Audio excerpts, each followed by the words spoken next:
Я военный, я должен защищать свою страну от агрессии. Я не должен участвовать, не должен быть соучастником преступления. Нам так и не объяснили, из-за чего эта война началась, почему мы должны нападать на украинцев и убивать их. Я думаю, что это все делается только для сохранения власти одного человека, конкретно Путина. Вот он таким способом решил просто укрепить свою власть, подумал, что это хорошая идея. Понимаете, ему плевать просто на людей, не то что даже на украинских, а на русских.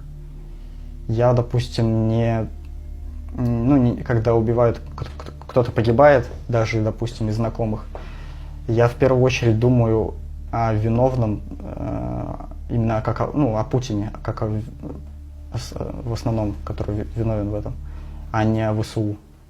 Решить 24 сбежать. февраля я уже в принципе, знал, что... я надеялся, конечно, что этого не будет, не случится, но были все показатели, что это произойдет.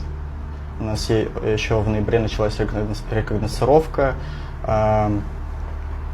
территорий приграничных. Потом собрались нам выдавать оружие, зачем-то на учения, и бронеплиты ставить на вертолеты.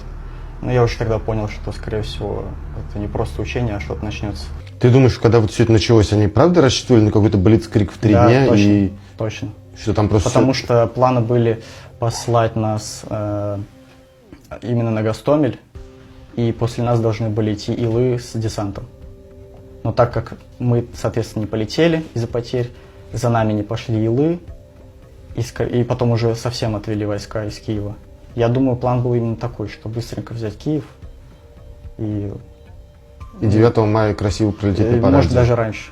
Меня бы посадили уже на боевой вертолет, и мне бы пришлось в связи со своей работой убивать... я бы просто в связи со своей работой получилось так, что я бы отнял несколько десятков жизней, скорее всего. И я бы этого не хотел, потому что украинцы мне не враги. И так как я уже получил сообщение, что меня, скорее всего, отправят, я решил... Что надо делать, нужно Что делать. надо, бежать. Я не знаю, какое именно расстояние было. Не очень большое, мне кажется, километров 15. Но это по пересеченной местности, в лесу, половина пути. И с собой у меня был рюкзак. Я не сообразил, что уж поменьше вещей взять. Взял почти все. Я просто побежал, через забор перепрыгнул, побежал дальше. И дальше я шел по лесу ночь.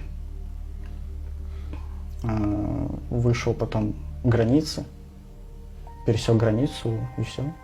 Когда ты только перешел границу, какие вообще в первые часы были эмоции от того, что ты это сделал? Это как свободным воздухом вдохнуть, чистым, свежим. Потому что до этого я чувствовал, что на меня давит это... угроза есть. То, что я могу просто сесть на 15 лет, считай. До 40 лет я бы просидел в тюрьме. Как ты придумал, что надо бежать именно в страны Балтии? Я не думал, куда. Я думал, откуда бежать. Сперва мне надо было выбраться из России, а куда, это уж второе. Много кто думает о побеге. Те, кто увольнялся особенно и не смог уволиться. Ты думаешь, об этом прямо многие кто размышляет? Я думаю, да, серьезно прям. Им не нравится, что их держат, им не нравится участвовать в войне, в преступной.